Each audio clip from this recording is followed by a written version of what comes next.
Final அக்கௌண்ட்ஸில் வந்து profit and loss account வந்து எப்படி ப்ரிப்பேர் பண்ணலாம் பார்க்க போகிறோம். ஸோ சம்மில் என்ன கொடுத்துருக்காங்கன்னு பார்த்தீங்கன்னா, பின்னல் அக்கௌண்ட் பொறுத்த வரைக்கும் டெபிட் சைடில் வந்து பார்த்தீங்கன்னா ஆல் அதர் இன்டைரக்ட் எக்ஸ்பென்சஸ் கொண்டு வரணும். கிரெடிட் சைடில் வந்து பார்த்தீங்கன்னா இன்கம்ஸ்லாம் கொண்டு வரணும். ஓகேங்களா. ஸோ இப்போ சம்மை பொறுத்த வரைக்கும் ஃபஸ்ட்டு கிராஸ் ப்ராஃபிட் கொடுத்துருக்காங்க. ஸோ அந்த வேலை நம்ம கிரெடிட் சைடில் கொண்டு வரோம்.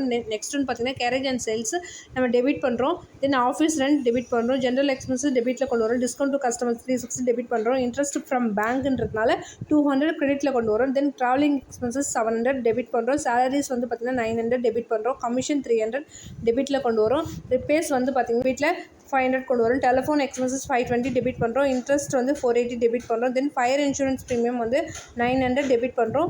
பேட் டெப்ஸ் 2100 டெபிட் பண்ணுறோம். அப்ரெண்டிஸ் ப்ரீமியம்ன்றதால் 1500 கிரெடிட்டில் கொண்டு வரும். பிரிண்டிங் அண்ட் ஸ்டேஷனரி 2500 டெபிட் பண்ணுறோம். Trade expenses 300. ஸோ இது வந்து டெபிட்டில் கொண்டு வரும். இப்போ வந்து பார்த்திங்கன்னா கிரெடிட் சைடு இருக்கிற வேல்யூ டோட்டலாக 56,700. இதில் டெபிட்டில் இருக்க வேல்யூ லெஸ் பண்ணி கிடைக்கிறது 45,240. இது வந்து நெட் ப்ராஃபிட். ஓகேங்களா.